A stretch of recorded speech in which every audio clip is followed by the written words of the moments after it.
Oke. Sudah join 21 orang ya. Kita sambil nunggu aja, kita buka pembelajaran kita. Assalamualaikum warahmatullahi wabarakatuh. Waalaikumsalam warahmatullahi wabarakatuh. Oke, gimana kabarnya? Alhamdulillah baik, Bu. Alhamdulillah baik, Bu. Alhamdulillah baik, Bu. Sehat ya. Nah, pokoknya hari ini alhamdulillah kita masih dikasih kesempatan untuk ketemu lagi di pembelajaran Ibu di sejarah Indonesia. Sekali lagi walaupun kita di jam terakhir, tetap semangat ya. Nah, dan jangan lupa pokoknya kita masih dalam masa pandemi, jaga kesehatannya, terus makan yang banyak, jaga imunnya, jangan sampai kecapean, terus 3M ya, yang pasti dan selalu Ibu ingatkan. Oke, nah sebelumnya kita berdoa dulu ya, sebelum kita belajar. Yuk KM, Jika Ya, Ibu. dipimpin ya. Ya, Bu, siap. Suara saya jelas nggak, Bu? Jelas. Alhamdulillah.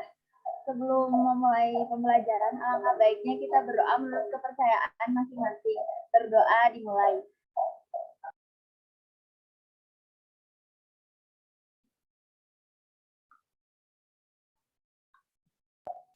Amin. Berdoa cukupkan. Oke, terima kasih ya Zika. Nah, hari ini ada yang konfirmasi nggak hadir nggak? Yang nggak melalui Ibu. Arif, Bu, katanya ke sekolah. Oh iya, Oh ya untuk PIP itu ya. Oke, nggak apa-apa. Kalau yang udah izin di ini ya, dicek aja yang ikut Zoom hari ini siapa aja. Terus yang nggak kalau yang nggak ada konfirmasi dari Ibu sih untuk sampai saat ini nggak ada ya.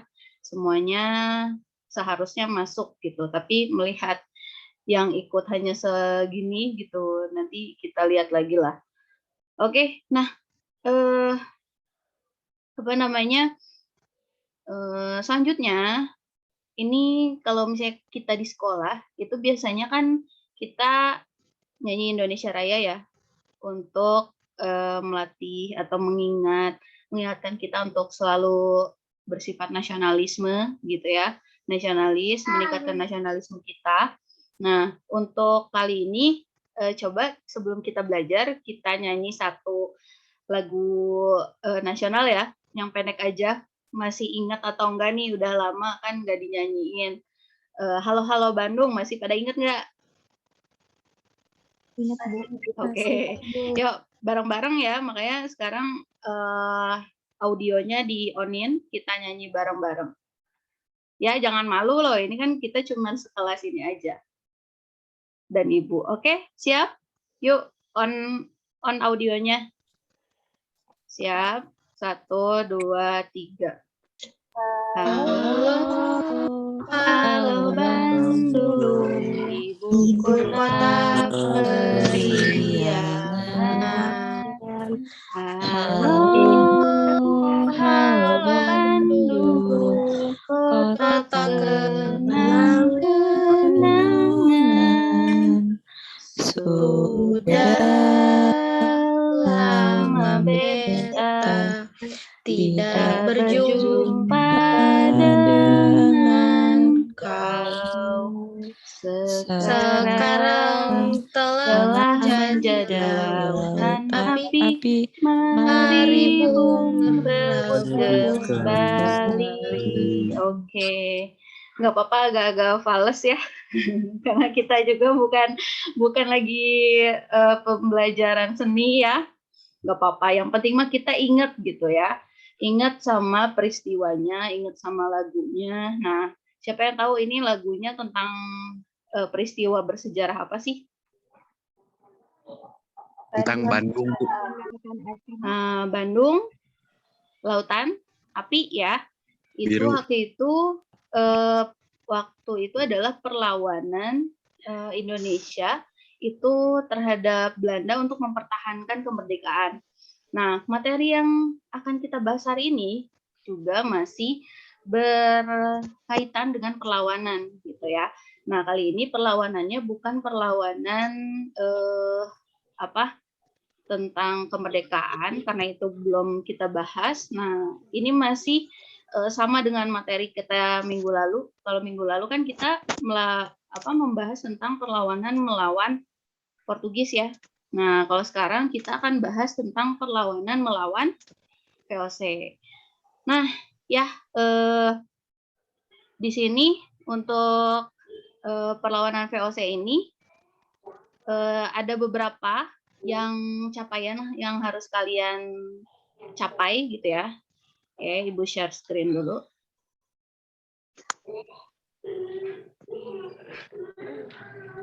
Oke, sudah kelihatan PPT Ibu? Kelihatan, Bu. Kelihatan, Bu. Oke, nah di sini sudah ada ya tujuan pembelajaran hari ini. Jadi setelah pembelajaran ini, Ibu harapkan kalian nanti bisa menganalisis latar belakang terjadinya perlawanan rakyat Mataram, Banten, dan Makassar terhadap VOC. Terus nanti kalian juga harus mampu menelaah faktor penyebab kegagalan perlawanan rakyat Mataram, Banten, dan Makassar melawan VOC. Dan yang terakhir adalah nanti kalian harus bisa menganalisis kepahlawanan Sultan Ageng Tirtayasa, dan Sultan Hasanuddin dalam menghadapi VOC gitu. Nah, ini yang harus bisa dicapai ya sama kita, sama kalian hari ini. Oke, nah sekarang Ibu mau memperlihatkan, Ibu punya satu gambar. Oke, nah coba kira-kira kalau kalian lihat gambar ini, apa yang terbersit di dalam benak kalian? Ini gambar tentang apa ya? Demo, Bu. Oke, demo. Demonya apa sih? Tolak Omnibus Law. Apa itu Omnibus Law?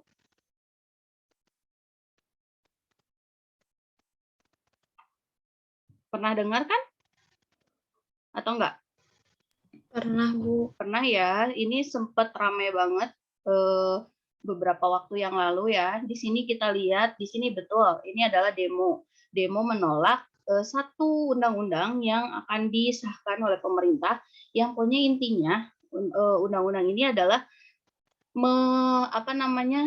memberikan keleluasaan bagi investor-investor asing gitu ya, untuk menanamkan lebih mudah gitu dalam penanaman modal di Indonesia gitu. Ya, yang intinya nanti berdampak ke banyaklah pasal-pasal yang sangat sulit gitu ya untuk bisa diterima gitu, sehingga akhirnya menimbulkan satu demo gitu. Nah, di sini kita bisa lihat ya, kalau zaman sekarang, kalau kita punya satu hal yang tidak disetujui dan kita pengen protes gitu ya. Nah, kita melakukan demo-demo seperti ini kan ya. Nah, kalau zaman dulu demonya seperti apa ya? Terutama pada masa Belanda. Apa yang dilakukan orang-orang zaman dulu kalau mau memprotes gitu kebijakan dari pemerintahnya? Oh, itu kakak.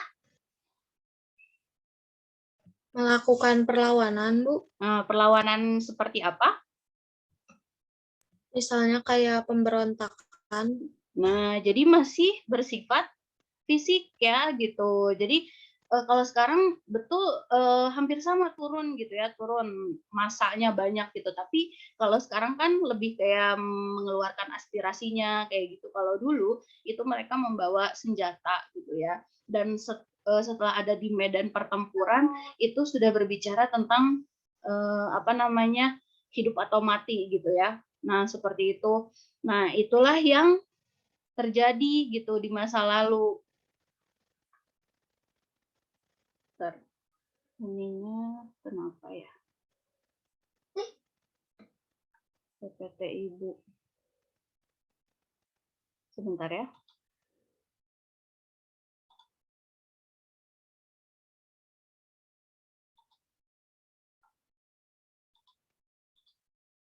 Oke.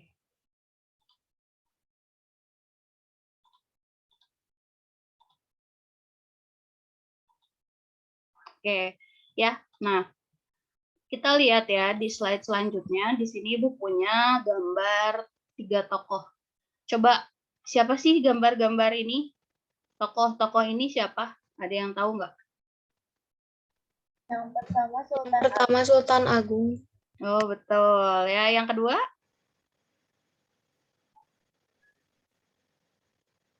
Siapa kira-kira?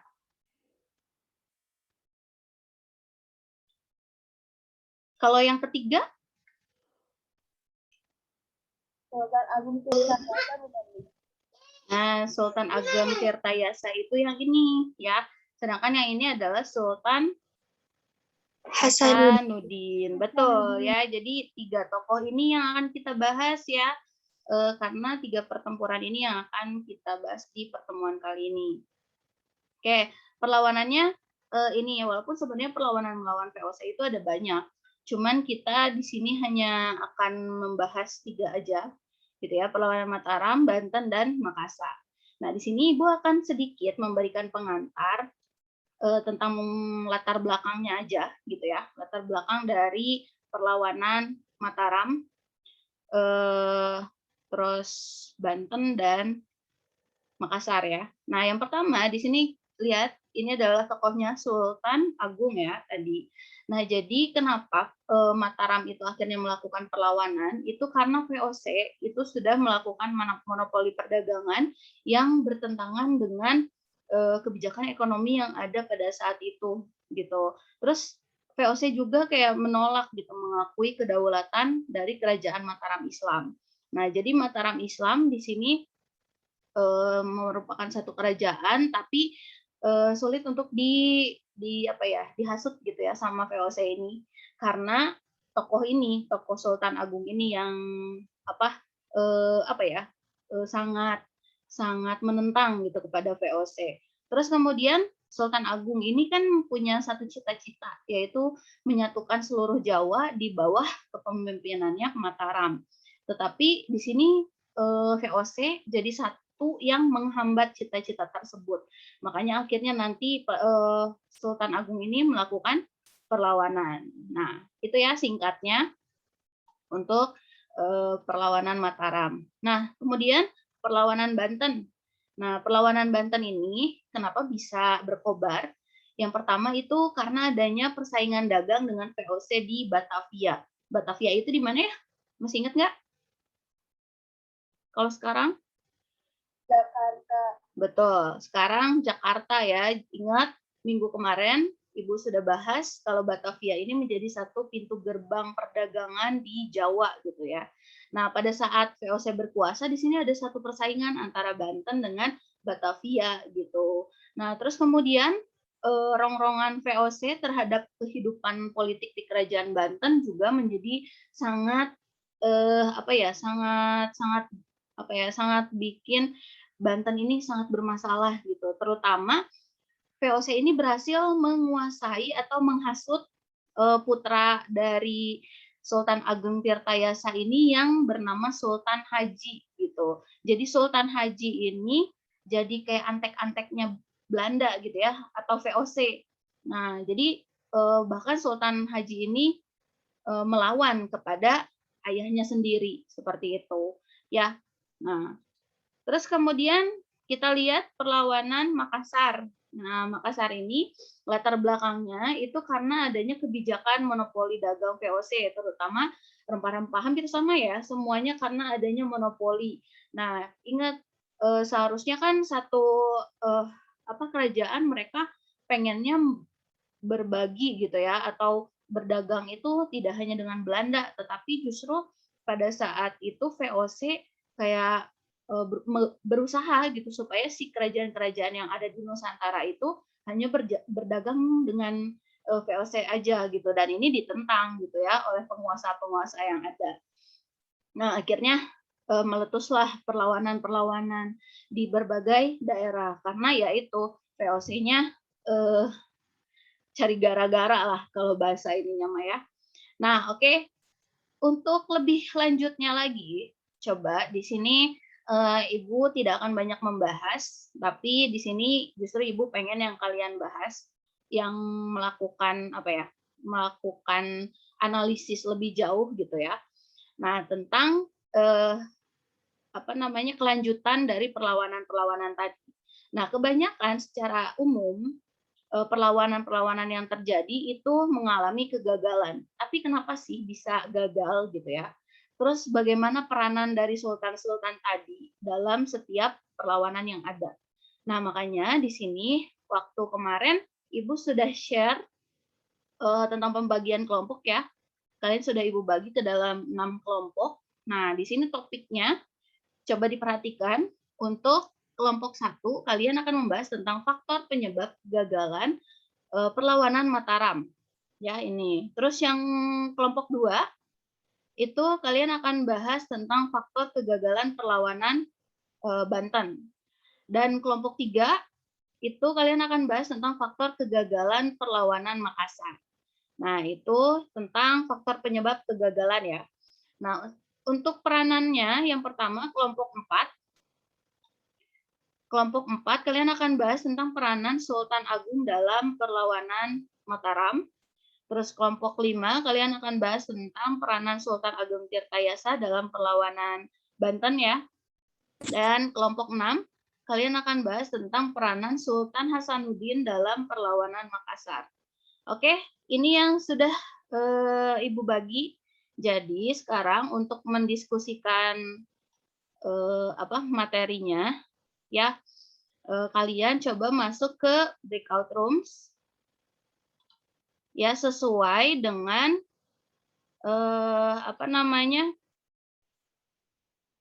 kelompoknya masing-masing. Masih ingat ya kelompoknya? Nah, jadi kalian tinggal join aja. Dan Ibu kasih waktu 10 menit untuk berdiskusi tentang materi-materi yang tadi. Ya, silakan. Yang lainnya di sini sudah ada yang masuk.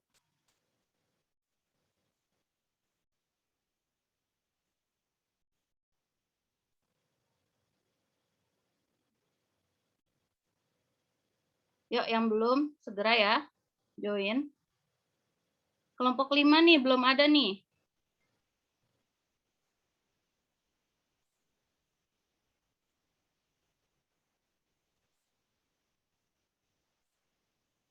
Ayo, yang masih di ruang utama, segera join sama kelompoknya masing-masing ya. Oke.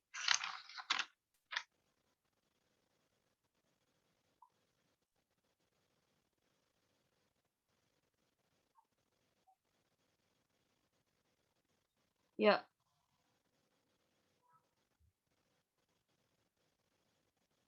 Ayo Reza, Taufik. Waktu berjalan ya. Tri, Asti, Ai, Waki, masuk ke kelompoknya. Bu, aku kelompok berapa? Bu, lupa. Waki, kelompok 5, Waki.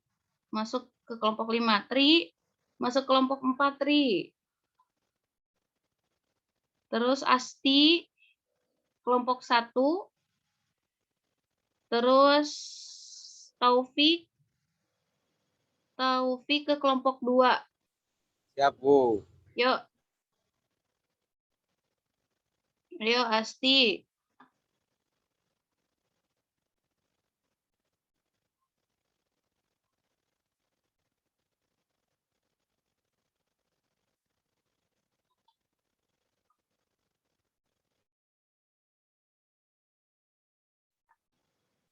Oke. Gimana kelompok 4? Tentang apa tadi bahasnya? Tentang peranan Sultan Agung. Oke. Sampai Oke, sok di ini ya, didiskusikan. Kalian nggak usah off kameranya, off audionya, karena kalian di sini akan diskusikan ya. Oke, waktunya 10 menit. 6 menit lagi ya. Yuk, diskusikan. Ibu tinggal dulu ya.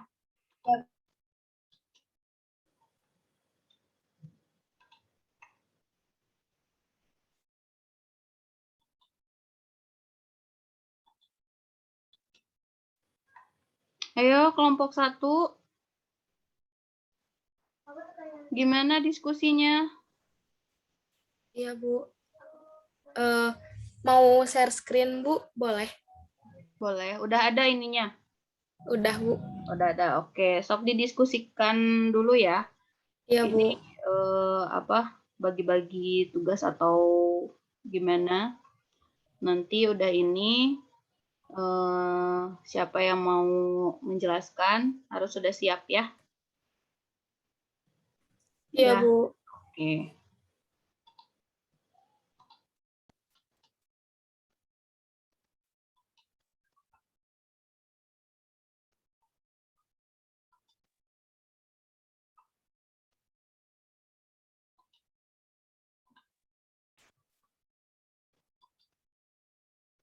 Gimana kelompok 2? Iya, Bu. Udah ada materinya?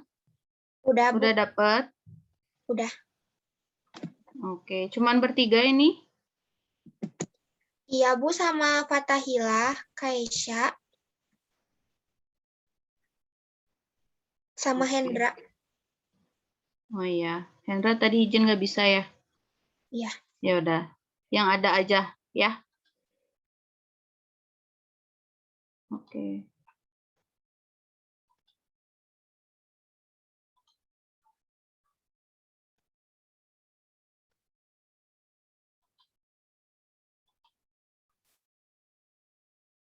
Kelompok 3, gimana? Ibu. Udah dapat materinya? Udah, Ibu. Udah, Bu. Oke, berarti nanti udah siap untuk presentasi ya. Iya, Bu. Oke, masih ada waktu, silakan lebih dipahami lagi materinya. Ibu tinggal dulu.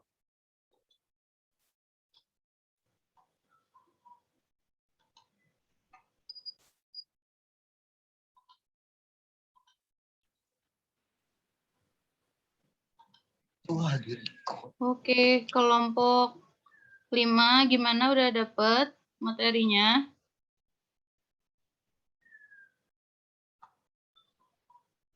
Halo? Wah, kemana ini kelompok 5?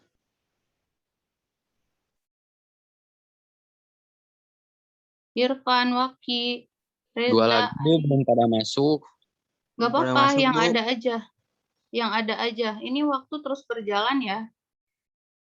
2 menit lagi nih. Sok cari ya sama yang ada aja. Yang ada aja ya. Yang udah gabung ke sini, coba kalian cari tahu tentang kelompok 5 itu tadi tentang apa? Peranan Sultan Ageng kan ya? Ageng Tirtayasa dalam perlawanan. Sok Iya, dicari Ibu. ya. Iya, Ibu. Ya, lihat Bu. waktu. Oke, Ibu tinggal dulu.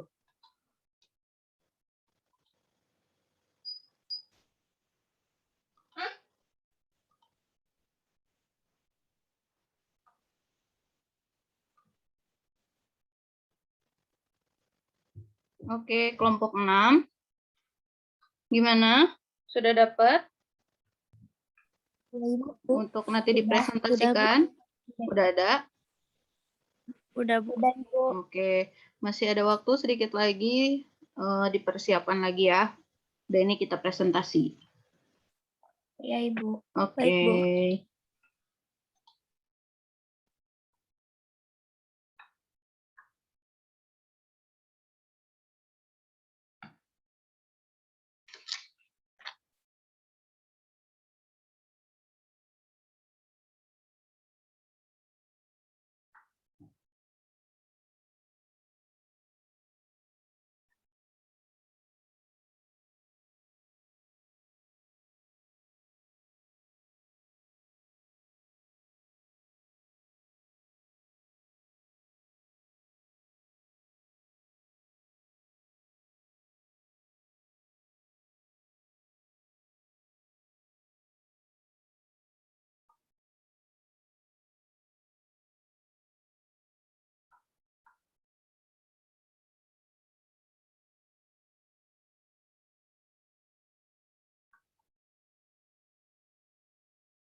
Udah 10 menit ya.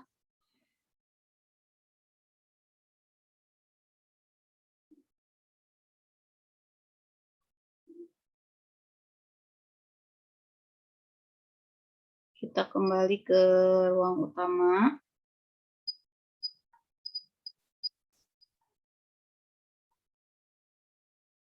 Oke, kita tungguin teman-temannya dulu yang lain.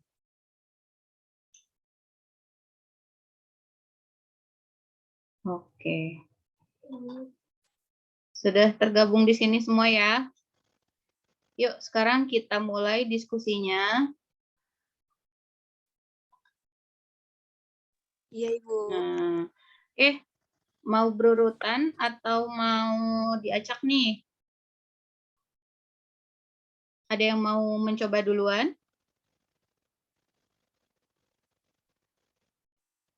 Nggak ada. Oke, kalau gitu. Kelompok 1 boleh, Bu? Oke, boleh kelompok 1 ya.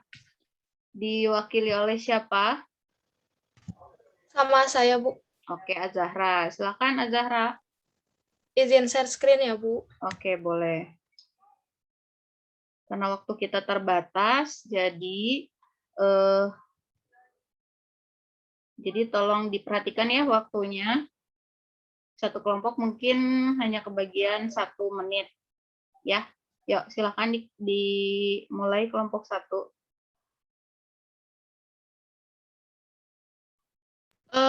Katanya ini Bu gak bisa share screen. Oh ya udah nggak apa-apa. Iya. Yang lainnya tolong didengarkan ya. Dari hostnya Bu di disable katanya. Tapi gak apa-apa Bu, gak usah pakai ini juga. Ya yaudah, langsung aja. Berhubung waktu kita juga nggak banyak. Ya. Jadi Assalamualaikum warahmatullahi wabarakatuh. Waalaikumsalam warahmatullahi wabarakatuh. Waalaikumsalam warahmatullahi Saya wabarakatuh. perwakilan dari kelompok 1, kelas 11 IPS 1, yang akan membahas tentang faktor penyebab kegagalan perlawanan Mataram. Sebelum itu, saya akan memperkenalkan anggota-anggotanya terlebih dahulu. Yang pertama ada Adinda, absen 1, Arif Muhyiddin, absen 5, Anggia Putri, absen 3, Astinur, absen 6, Dafa Adiaksa, absen 8, dan saya Azahra Salma Asyifa, absen 7. Nah, karena tadi latar belakangnya sudah dijelaskan sama Bu Ila, jadi saya di sini akan langsung membahas ke faktor penyebab kegagalan perlawanan Mataram. Yang pertama itu ada karena lumbung logistik pasukan Mataram itu dibakar oleh VOC. Jadi VOC itu menghancurkan lumbung logistik pasukan Mataram di daerah Karawang dan Bekasi. Tentara VOC ini berhasil menghancurkan yang di lumbung logistik itu isinya ada 200 kapal Mataram, terus ada 400 rumah penduduk sama lumbung logistik ini. Terus yang kedua, karena kurangnya persediaan makanan. Karena lumbungnya tadi sudah dibakar oleh VOC, jadinya rakyat atau pasukan Mataram ini kekurangan bahan makanan. Terus yang ketiga, pasukan Mataram ini mengalami kelelahan. Karena mengalami kelelahan karena jarak tempuh yang terlalu jauh ini melelahkan pasukan Mataram ketika mereka tiba di Batavia. Terus yang keempat, karena kurang memadainya persenjataan milik pasukan Mataram. Kurang memadainya persenjataan milik Mataram juga sangat berpengaruh, karena ternyata pada penyerangan itu persenjataan milik VOC sangat lebih canggih daripada persenjataan milik pasukan Mataram. Terus yang terakhir yaitu adanya pembendungan sungai yang dilakukan oleh tentara Mataram ternyata berdampak menyebarnya wabah penyakit. Jadi pada waktu itu sungai yang dibendung oleh tentara Mataram ini ternyata malah menimbulkan penyakit malaria, yang mana jadinya banyak pasukan-pasukan Mataram yang gugur. Jadi pada saat melakukan perlawanan, pasukan Mataram juga kekurangan pasukan. Mungkin segitu saja dari kelompok kami. Mohon maaf bila ada kata-kata yang salah. Wassalamualaikum warahmatullahi wabarakatuh. Waalaikumsalam warahmatullahi wabarakatuh. Oke, terima kasih kelompok 1 ya. Semoga bisa dipahami sama semua. Oke, kita langsung ke kelompok 2 aja ya. Kelompok 2 silahkan langsung aja ke materinya, biar kita waktunya nggak ini. nggak habis. Oke, kelompok 2 oleh siapa? Destri, Bu. Oke, boleh. Destri, silakan dimulai, Destri. Faktor penyebabnya yaitu VOC menerapkan politik adu dayasa dengan putranya yang bernama Sultan Haji. Selanjutnya, perjuangan bersifat lokal atau kedaerahan tidak secara serentak.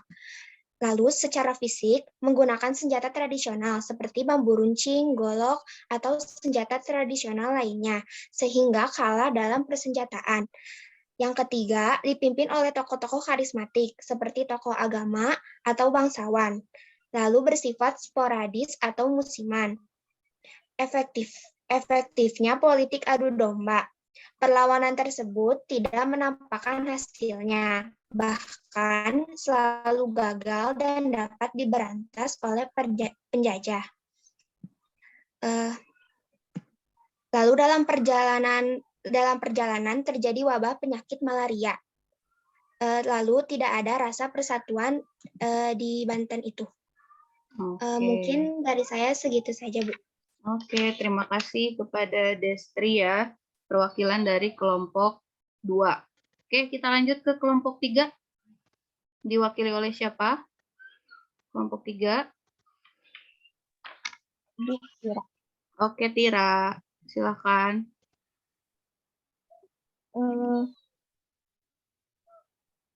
Penyebab kegagalannya perlawanan Makassar. Jadi salah satu faktor utama yang menyebabkan kegagalan perlawanan rakyat Makassar ini yaitu karena berhasilnya politik adu domba atau politik adu domba yang dilakukan oleh Belanda terhadap Sultan Hasanuddin dengan Arupalaka. Karena peperangan itu, Sultan Hasanuddin dipaksa untuk menandatangani sebuah perjanjian Bongaya pada tahun 1667 yang isinya itu sangat merugikan bagi pihak Makassar. Adapun isi perjanjiannya yaitu 1. VOC menguasai monopoli perdagangan di Sulawesi Selatan dan Sulawesi Tenggara. 2. Makassar harus melepas seluruh daerah bawahannya seperti Sopeng, Luwu, Wajo, dan Bone. 3. Arupalaka dikukuhkan sebagai Raja Bone. 4. Makassar harus menyerahkan seluruh benteng-bentengnya. 5. Makassar harus membayar biaya perang dalam bentuk hasil bumi kepada VOC setiap tahun. Selain itu juga ada faktor-faktor lainnya seperti kurangnya persatuan dari rakyat Makassar dan perlawanan. Bu, terima kasih. Oke, terima kasih Tira. Ya, kita ke kelompok 4 ya. Kelompok 4 siapa perwakilannya? Kelompok 4. Assalamualaikum warahmatullahi wabarakatuh. Oke. Oleh Rahma. Waalaikumsalam warahmatullahi wabarakatuh. Bagaimana penerangan? Apa, Bu? Iya, silakan Rahma.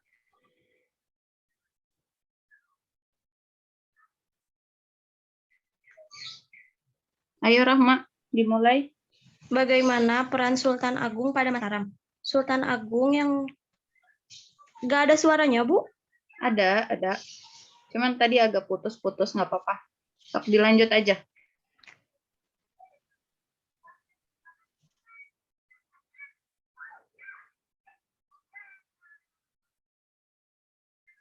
Ayo Rahma. Koneksi ibunya kayaknya ya.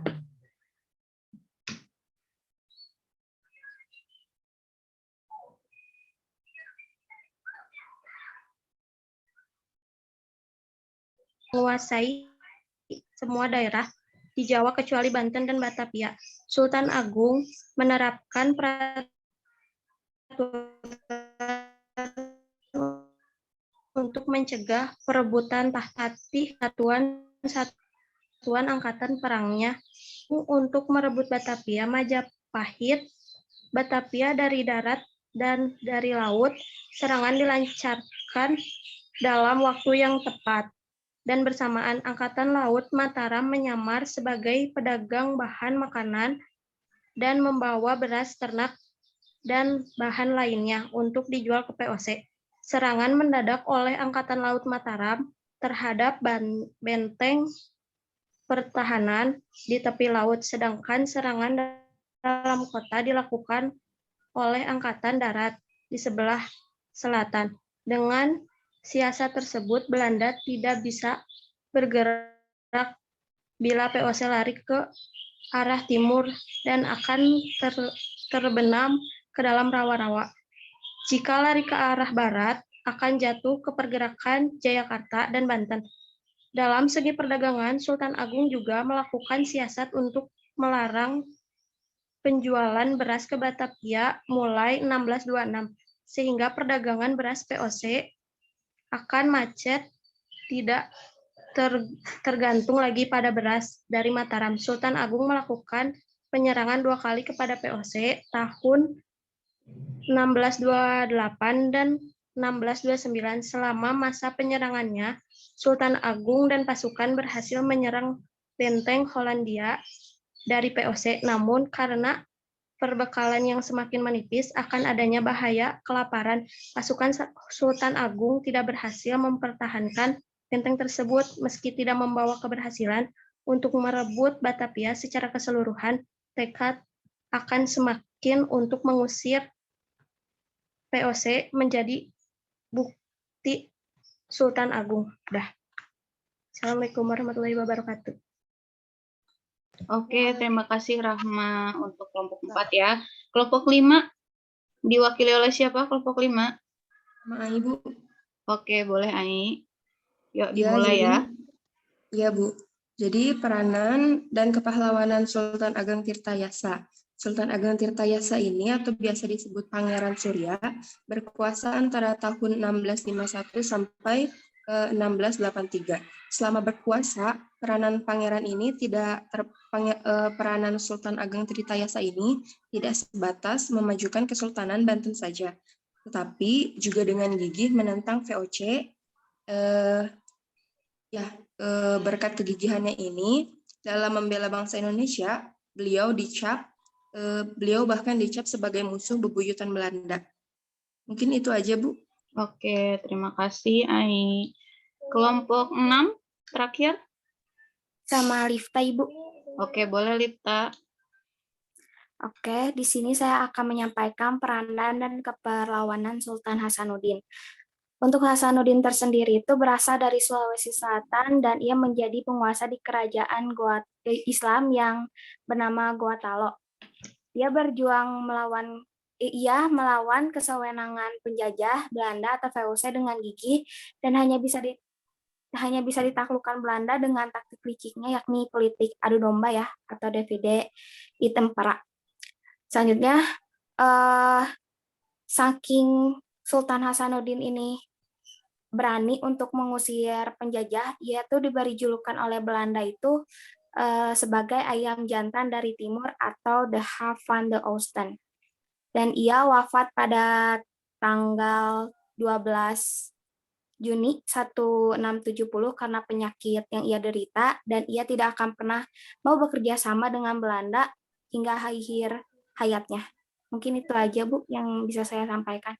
Oke, terima kasih Lifta. Alhamdulillah semuanya sudah presentasi ya, semua kelompok. Gimana untuk yang lainnya? Apakah ada yang mau ditanyakan atau belum dipahami?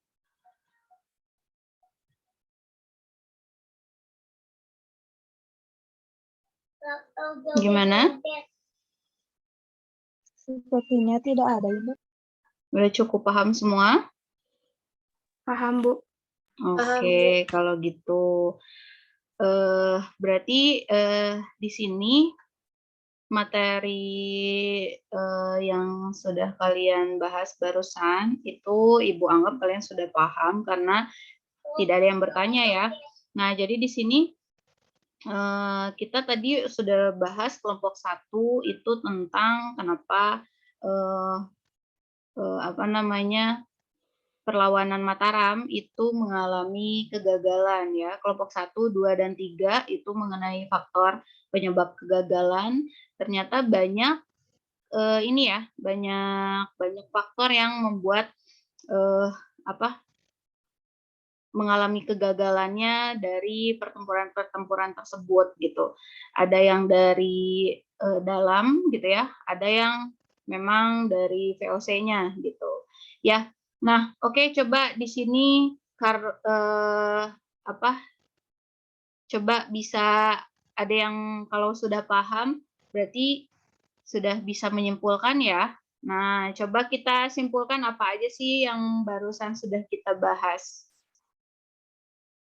Ya, siapa yang mau nyoba apa aja yang udah kita bahas hari ini? Mulai dari tadi Ibu memaparkan terus teman-temannya.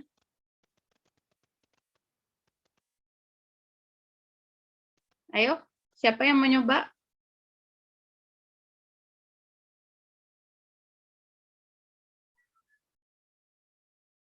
Halo, kedengeran nggak suaranya? Jadi dari awal tadi kita bahas apa? Ada 3 perlawanan kan ya? Oke, boleh Azahra. Ya, Bu. Jadi tadi sebelum membahas tentang faktor penyebab itu, ada membahas latar belakang perlawanan rakyat Mataram, terus Banten, sama Makassar. Terus tadi juga ngebahas yang tokoh-tokohnya, yaitu ada Sultan Agung Tirtayasa, sama ada Sultan Hasanuddin. Oke, ada yang mau nambahin nggak?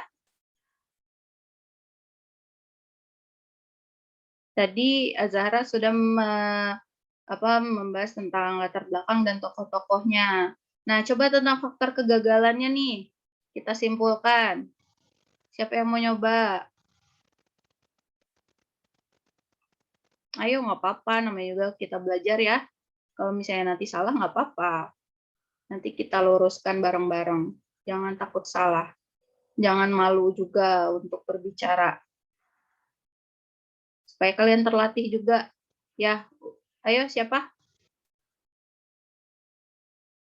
Tira mau nyoba, Bu. Boleh, Tira. Gimana, Tira? Jadi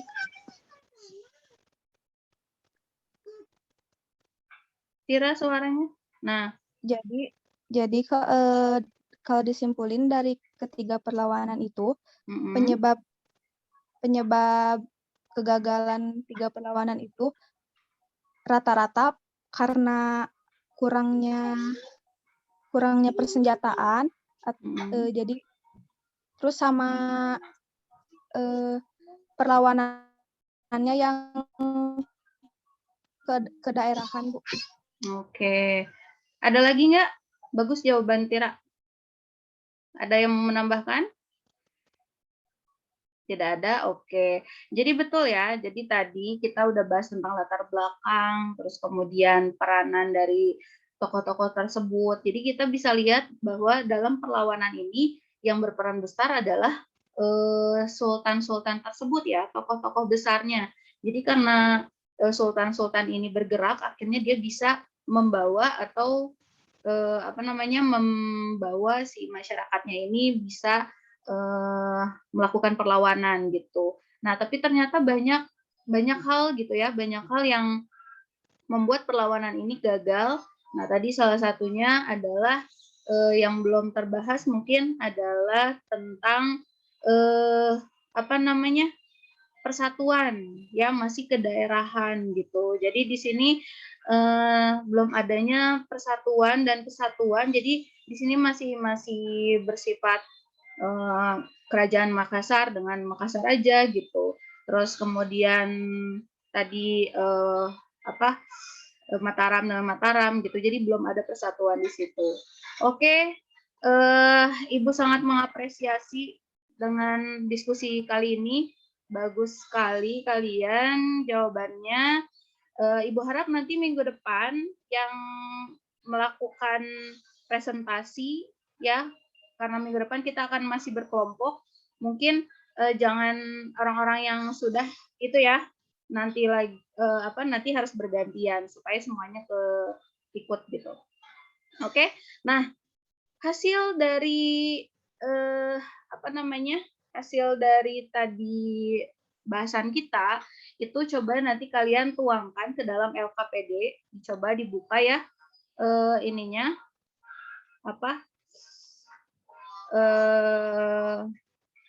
dibuka GCR-nya. Nah, kalian coba buka GCR-nya dan di situ ada pertemuan 17. Nah, kalian di situ ada LKPD yang sudah Ibu share. Nah, coba kalian unduh ya. Jadi di sini kalian akan membuat pembahasan yang tadi itu melalui mind map ya, mind mapping gitu.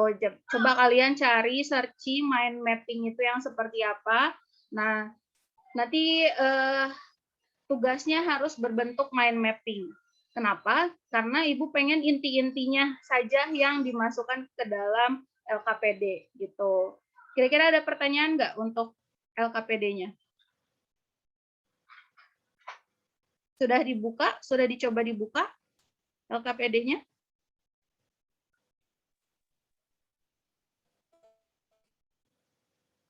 Halo? Udah dicoba? Udah. Oke, nanti ini buka situ aja ya. Nah, coba lihat. Nah, di sini kan di kelas kita di 11 IPS 1. Nah, sudah Ibu share.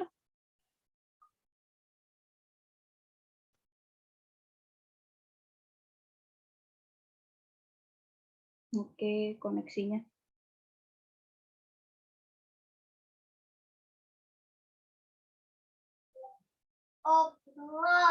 Tunggu ya. Nah. Oke.